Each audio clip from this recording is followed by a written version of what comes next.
Ребят, всем привет! В прошлом видео мы с вами полностью подняли стены первого этажа, который состоит из 14 горизонтальных рядов. На этот этап стройки у меня ушло 3,5 месяца. Все работы выполнялись самостоятельно и первый раз в жизни. Поставили готовые 3-метровые перемычки над проемами. Это будущие панорамные окна. А также установили двутавры на проектные места. Пришло время заливать армопояс, который снизит на внешних стенах пропорциональные нагрузки, а также прочно свяжет в единый корсет все конструкции, а именно фундамент, цоколь и стены. И уже на армопояс уложится перекрытие первого этажа. В моем случае это деревянные брусья 100 на 200 мм. Для опалубки армопояса буду использовать влагостойкую фанеру. Я ее приобретал для возведения фундамента. Как видите, она просто в идеальном состоянии, даже после использования. Ширина идет 21 сантиметр, а высота 3 сантиметра. И длина, она 2,5-метровая.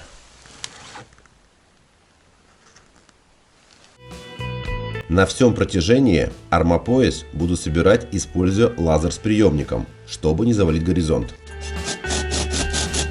Так как 90% работы буду выполнять самостоятельно, а возведение опалубки требует по-хорошему дополнительные руки помощника, то придумал незамысловатый способ крепления фанеры. Сначала к стене прикручиваю 2 шурупа сотки и на них временно ставил опалубку. Опалубка уже в принципе стоит неподвижно, что освобождает от постоянной придержки материала и добавляет лишние руки. Саму опалубку также прикручивал сотыми шурупами по дереву. Они идеально заходят и держатся в керамзитно-бетонном блоке. Но такой способ годится только для временного решения. Для прочного соединения обязательно используйте дюбеля.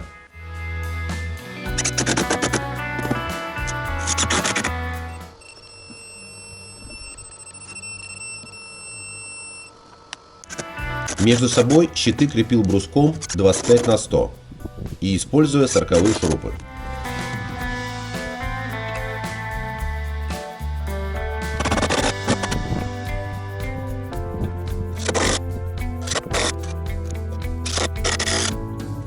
Расходники очень удобно носить с собой на поясе.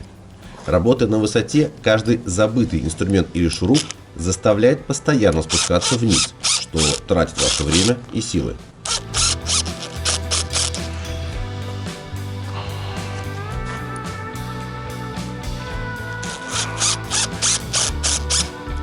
Главное не сверлить у края или стыка, что обязательно приведет к сколу блока.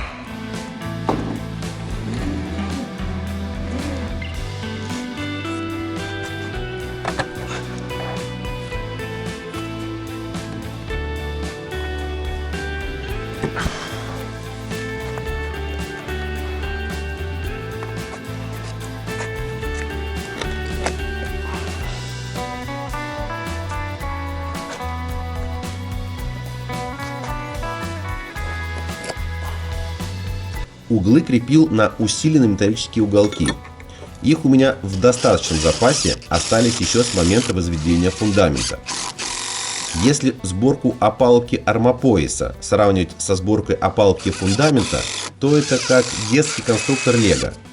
Изделие получается как настоящее, но 30-кратно уменьшено в размерах. Единственная сложность – это работа на высоте.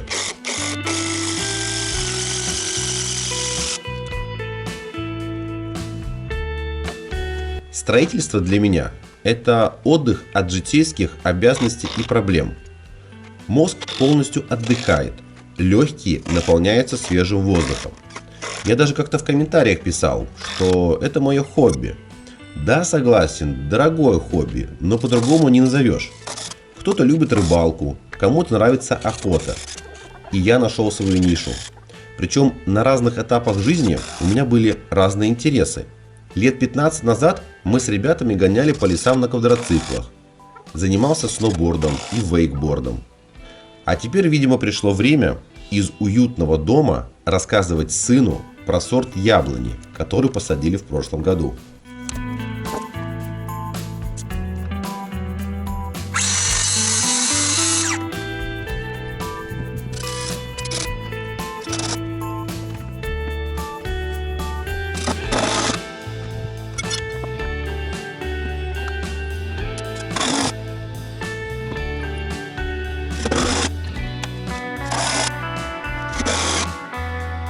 Вот что получилось на данном этапе. С южной стороны дома двутавр будет залит бетоном, и после высыхания данный узел станет монолитом.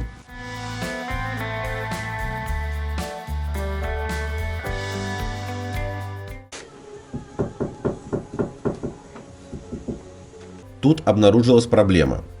Последние 3 блока уложил за 2 дня до возведения опалубки. Видимо, раствор полностью не успел схватиться, и удары импакта сорвали блок со своего места. Не поленился. Разобрал опалубку, убрал блок, сбил старый раствор, нанес новый и установил блок по новой.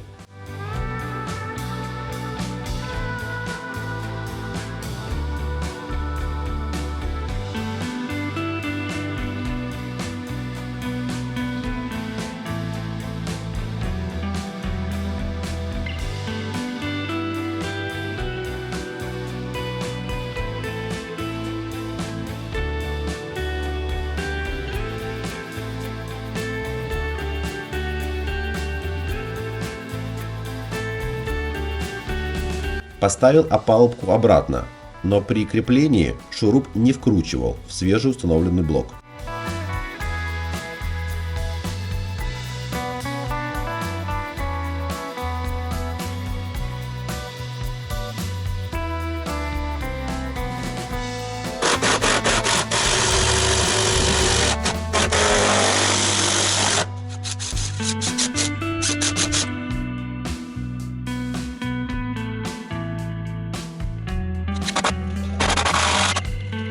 С помощником работа всегда ладится.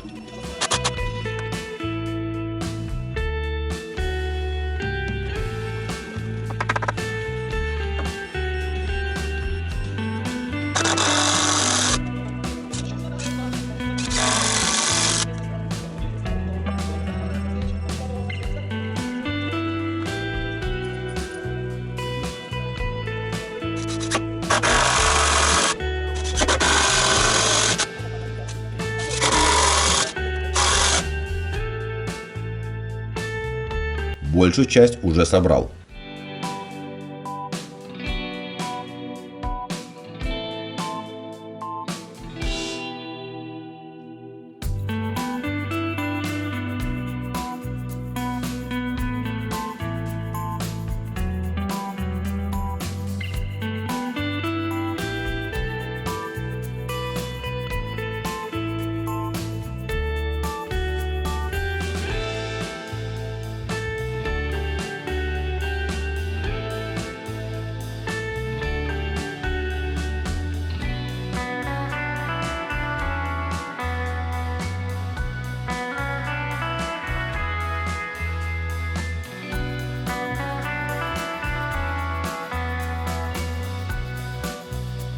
Двутавр в этом сезоне обязательно зачищу от ржавчины и покрашу защитной краской по металлу.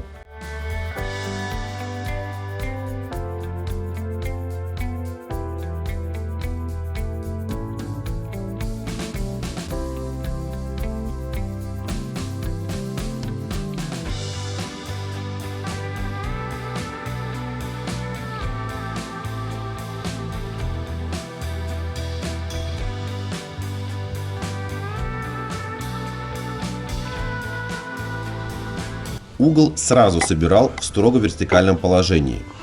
Для этого очень удобно использовать или струбцины, или нарезные дощечки, закрепив их шурупами на бортах влагостойкой фанеры.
Помимо лазерного уровня использовал 2-метровый пузырьковый.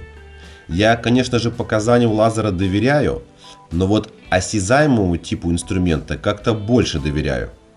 Когда мужчина может потрогать руками, он уже меньше замечает неточности. Осталось смастерить пару заглушек вокруг двутавра.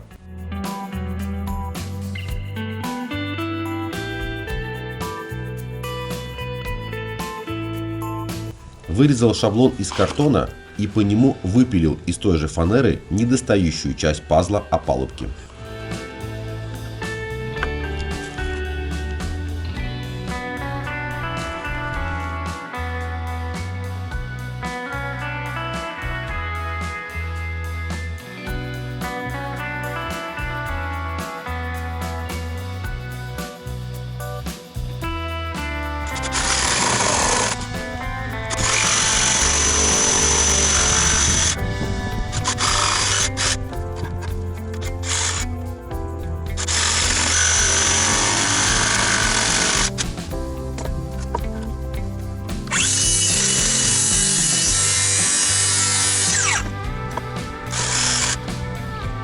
С первого раза подошла.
Чуть позже швы пройдусь монтажной пеной, и этого будет более чем достаточно.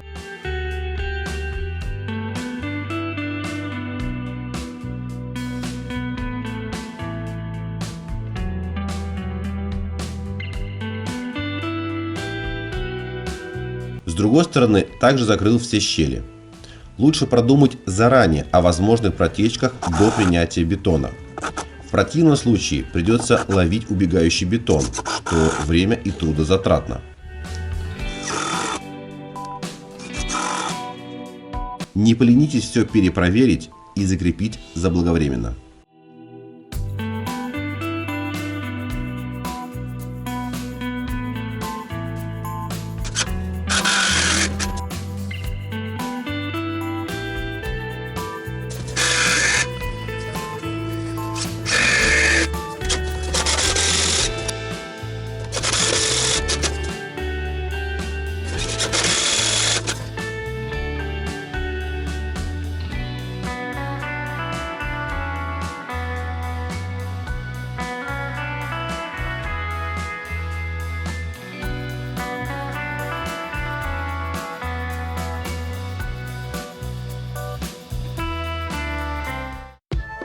Все щели, сколы и возможные места утечки бетона дополнительно запенил монтажной пеной.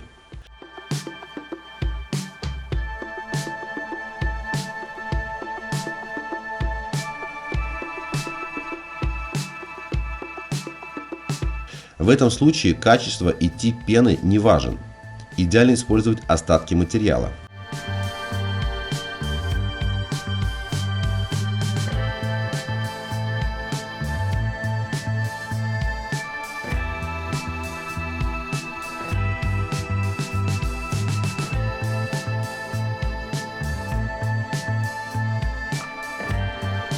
Щели между блоками также пропенил. Это скорее моя панофобия, чем реальная необходимость данного действия. Мне так спокойнее.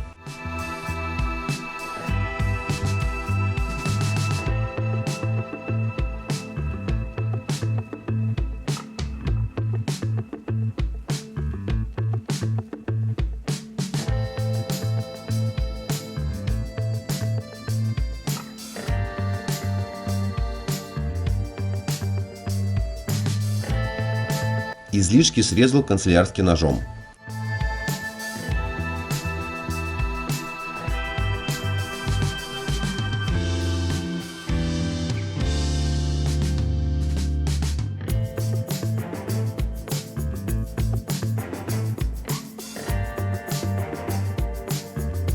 А опалубку полностью собрал.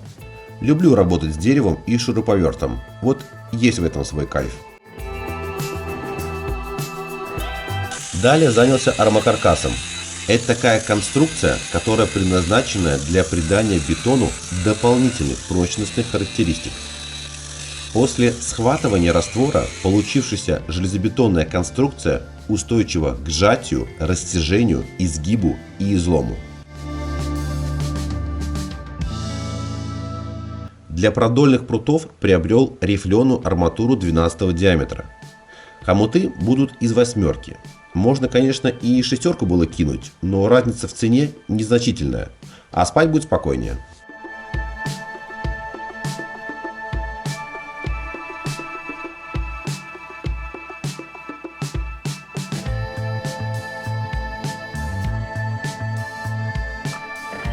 Выставил шаблон под нужные размеры и арматурогибом за пару часов наколошматил нужное количество хомутов.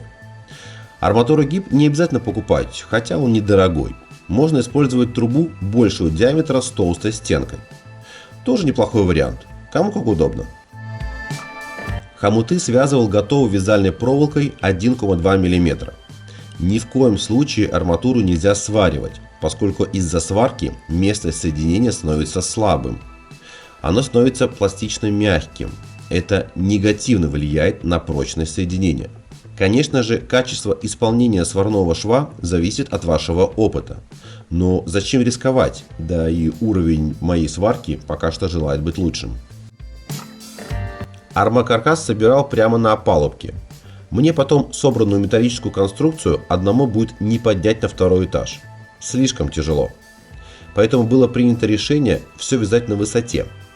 2 прутка сверху и 2 прутка снизу. Это тело конструкции. Длина 6 метров.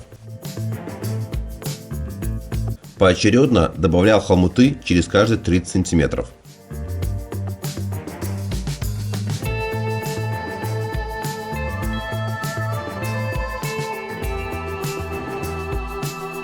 Каждую точку соединения связывал 2 вязальными проволоками крест-накрест. То есть один хомут крепится на 8 проволок.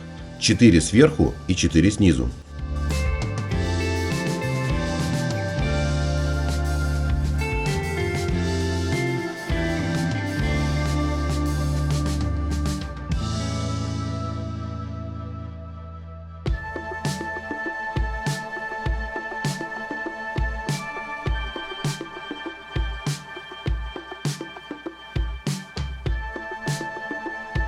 Изготовил 30-сантиметровый шаблон в виде дощечки, что ускоряет работу при монтаже.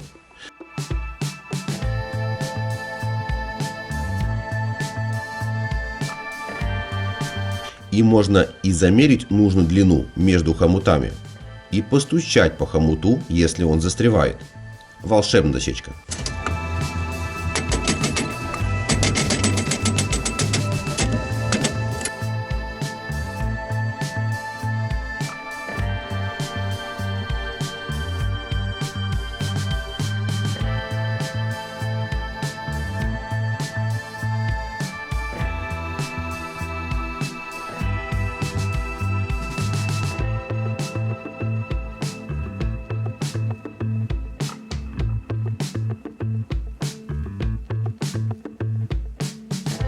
Ширина внутренней перегородки 20 сантиметров. Соответственно, хомуты для нее изготовил меньше ширины. Шаг оставил также 30 сантиметров.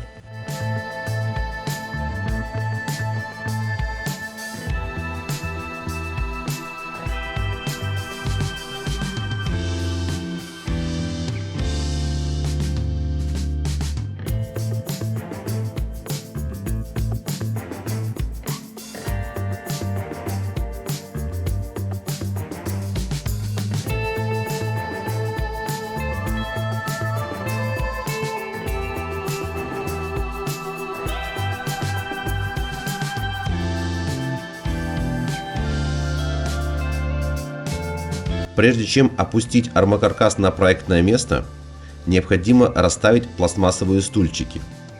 Они предназначены для фиксации арматурных прутьев или сетки в нужном положении на определенном расстоянии от нижнего края бетонной заливки. Стульчики бывают разной высоты, так что всегда можно подобрать нужную вам высоту. В моем случае это 25-мм пластиковый фиксатор.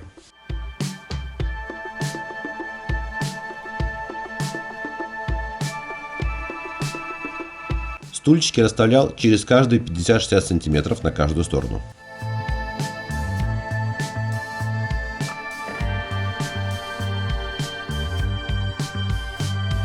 Опускаем. Армокаркас для армопояса не тяжелый, можно опустить и руками.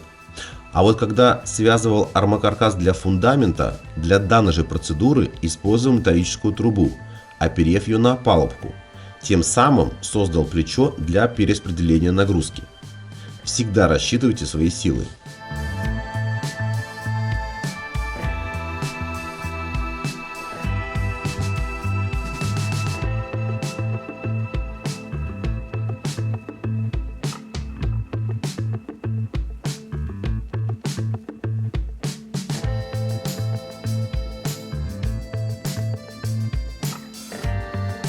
Защитный слой бетона со всех сторон получился около 4 см.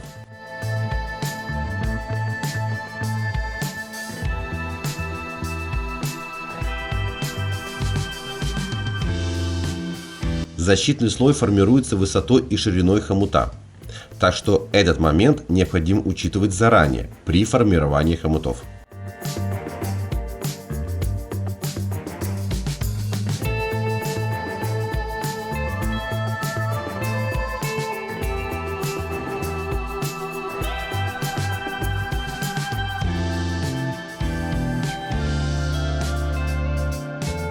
Двутавр не дал возможности замкнуть 4 горизонтальных прутка в один контур. Для этих целей было просверлено 4 отверстия, но, как видите, я не очень-то в них попал. Чуть позже покажу, как вернул целостность конструкции.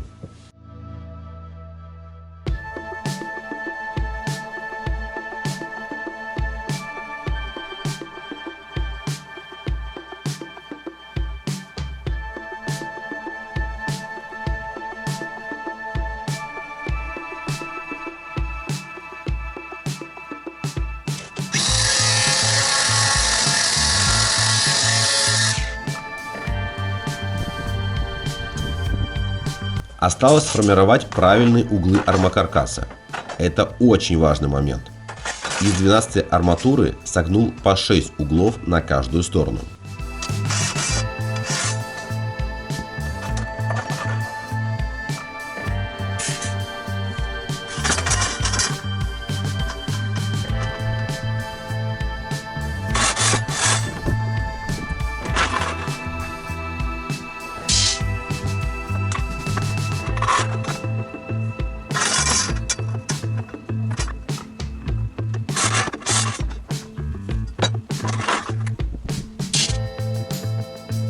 Немного не лезет. Чуток подразобрал хомуты, чтобы 3-метровый угол занял правильную позицию.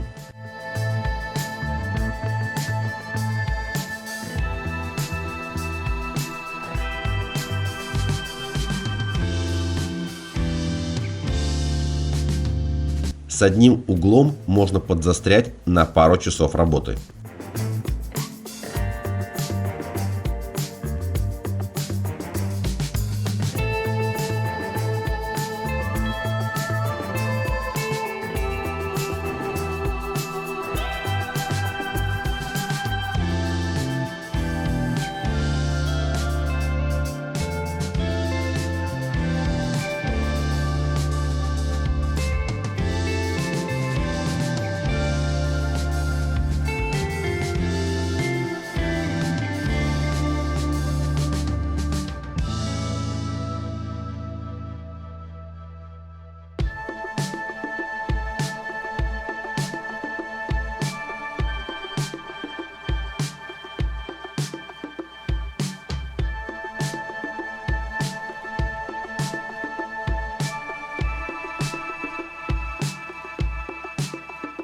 Еще раз перепроверяю проектные места каркаса во всех направлениях.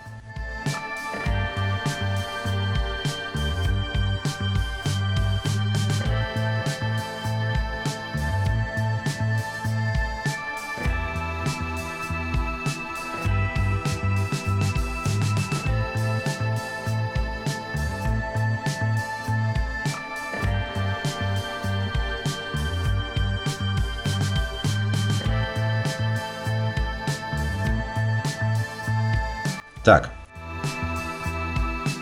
раз соединение, два соединения и третье соединение.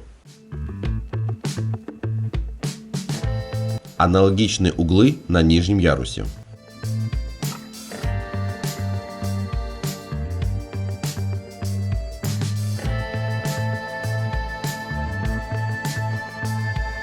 По такому же принципу на другой стороне дома собрал угол.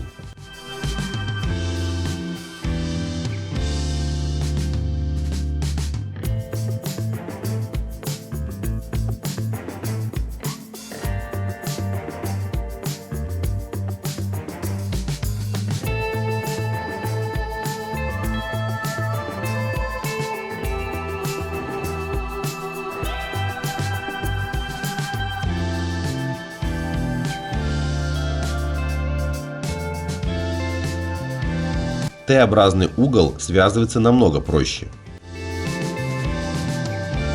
Главное условие – перпендикулярную арматуру вывести к внешней стене.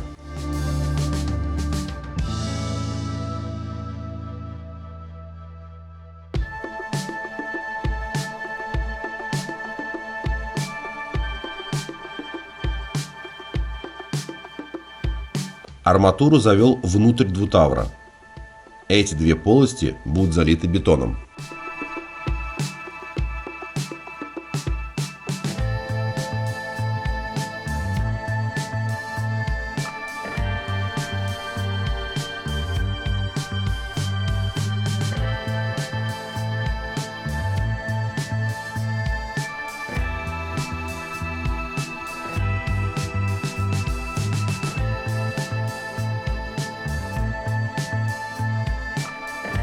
Есть на моем канале эксперты. Кто подскажет про надежность данного узла? Перехлёст арматуры по метру с каждой стороны.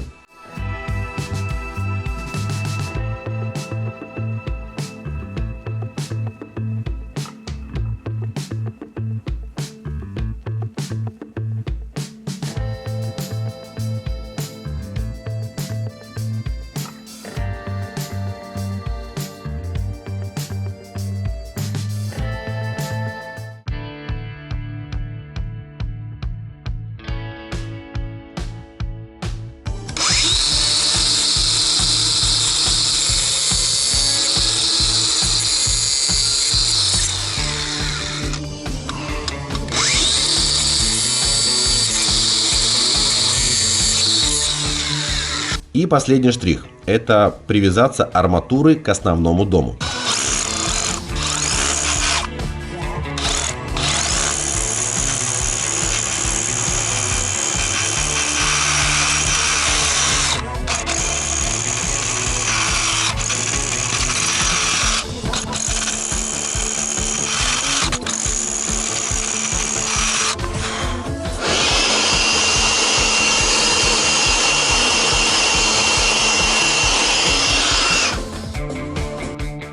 Просверлил 5 отверстий 12 диаметра на глубину 250 мм.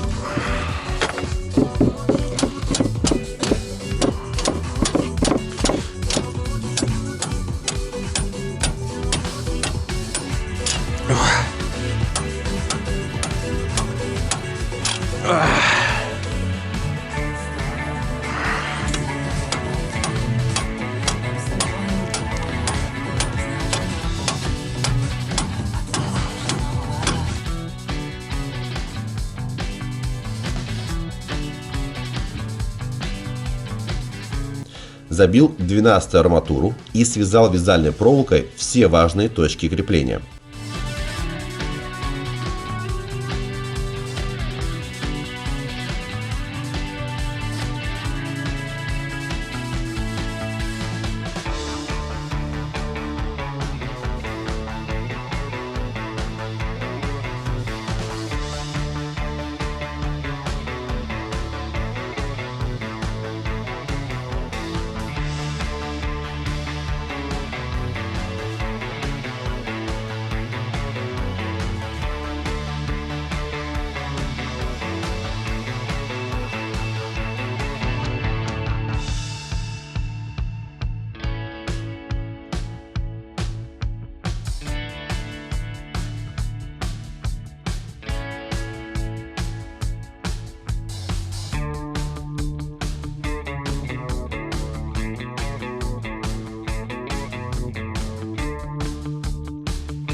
С другой стороны дома та же самая история.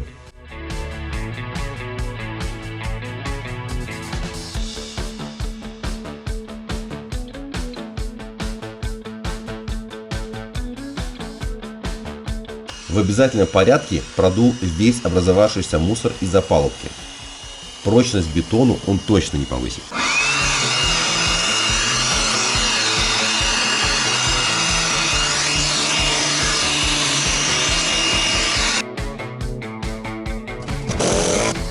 Чтобы не расперло опалубку при заливке бетона, решил усилить ее жесткость в верхних точках фанеры.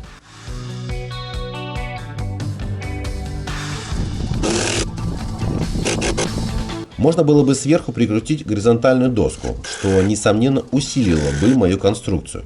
Но тогда бы не было возможности разгладить залитый бетон без прерывания в одну ровную плоскость армопояса. Поэтому крепление поднял на небольшую высоту над опалубкой, как показано на видео.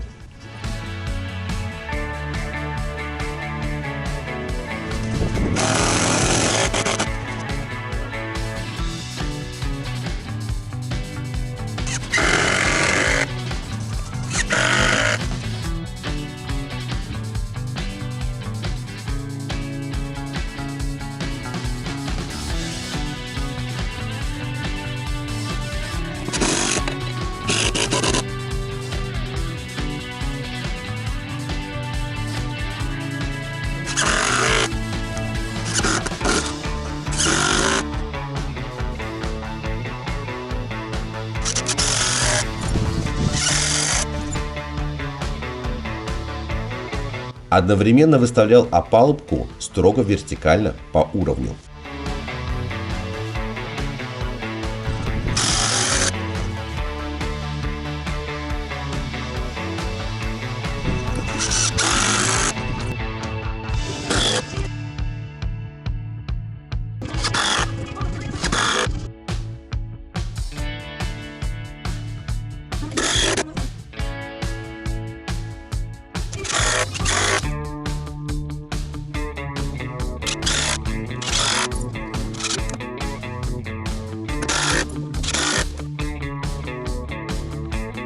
Ну вот и все.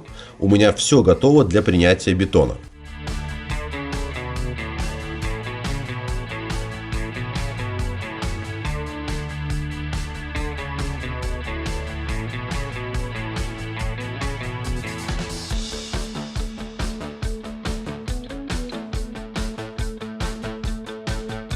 Отверстие под двутавр в стене тоже заливается раствором.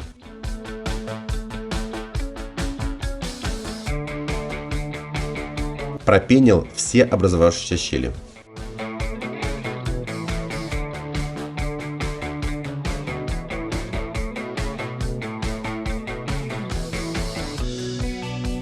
Бетон заказал в готовом виде с подачи из насоса. Класс C35-37.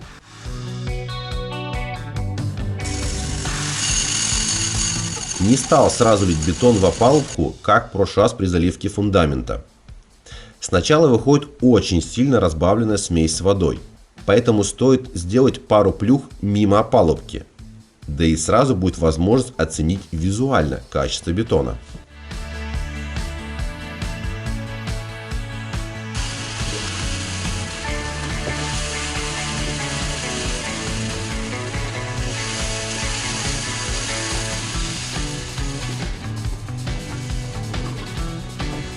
Объем всего лишь 1,5 куба.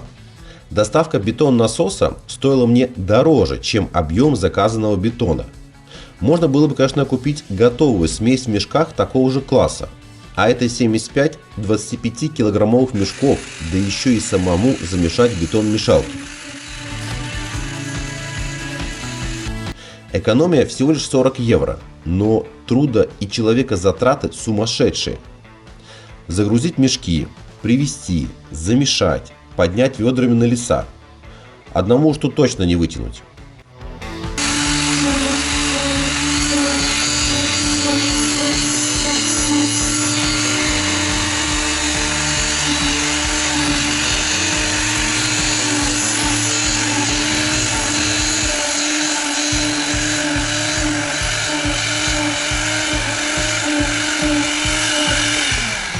А тут всего лишь 20 минут и весь бетон уже в опалубке. Красота!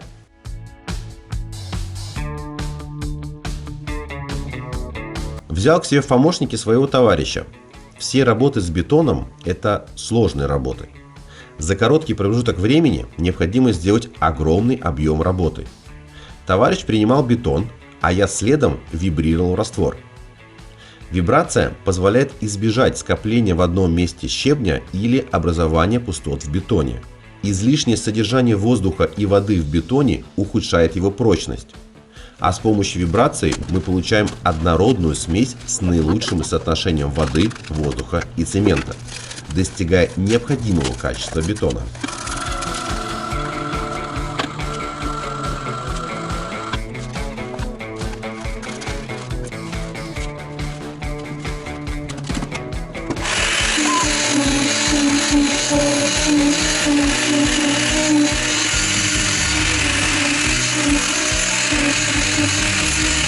Бетон-насос не в состоянии выдать через шланг весь заказанный объем смеси.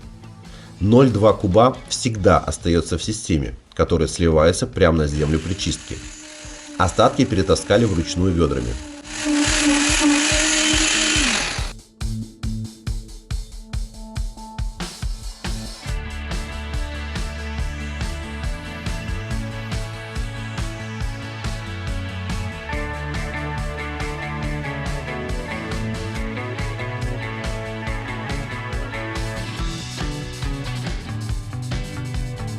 Заливка с помощью насоса – работа несложная.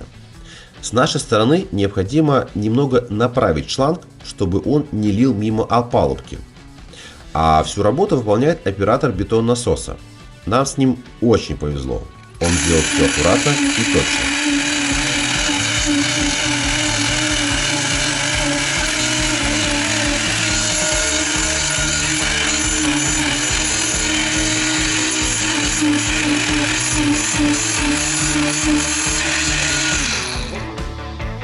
Правилом и широким шпателем выровняли смесь по верхней части опалубки.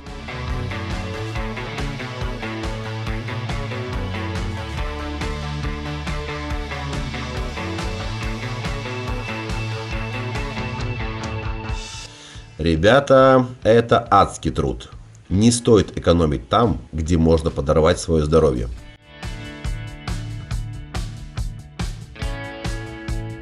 Ну, красота!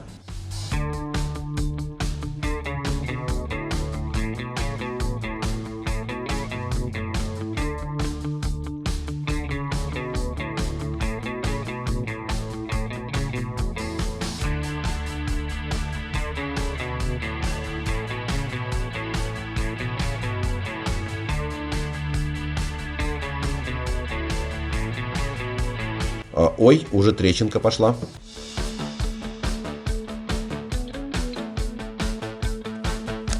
Прошло 2 недели.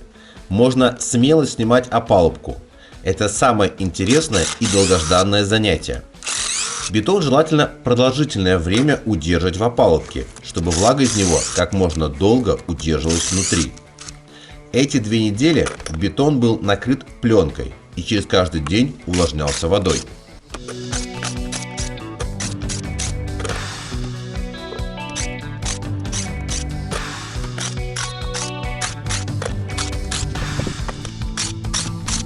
Наконец-то можно увидеть результат своего 4-недельного труда.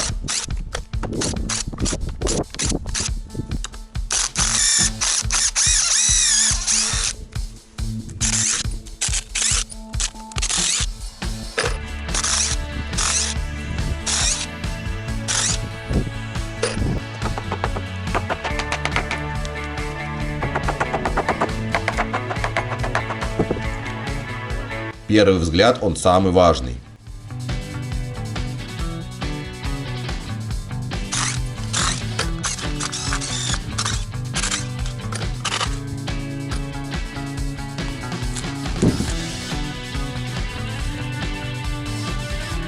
Вибратор отработал на все 100%. Поверхность ровная и гладкая.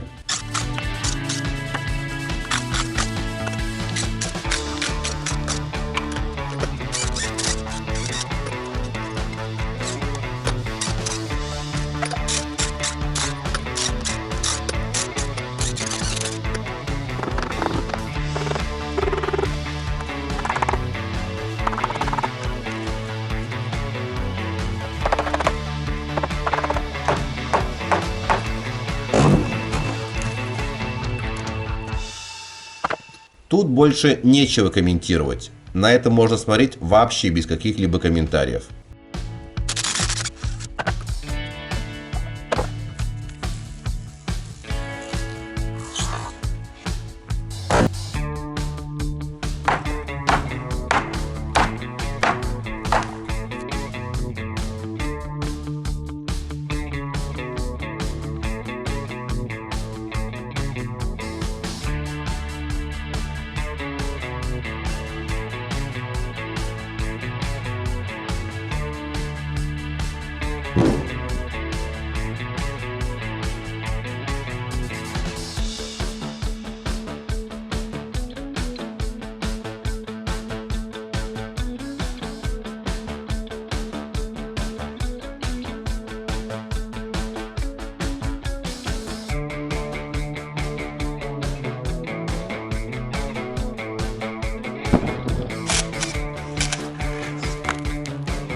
Как бы я ни старался разглаживать бетон при заливке, все равно на поверхности образовались небольшие неровности и острые края. Без фанатизма прошелся болгаркой с диском для шлифовки бетона.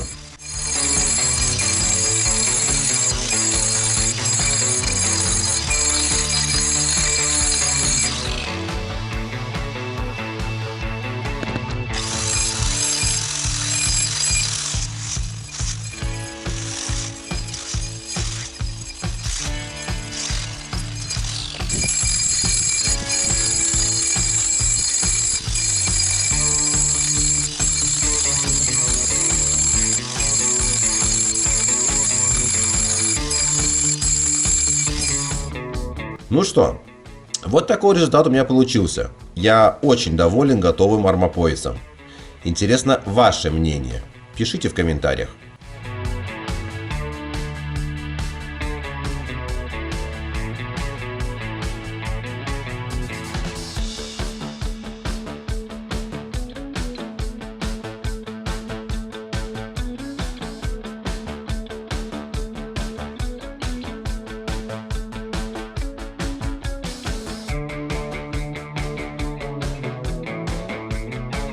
В следующем видео займусь перекрытием первого этажа. Ну а пока, всем пока-пока.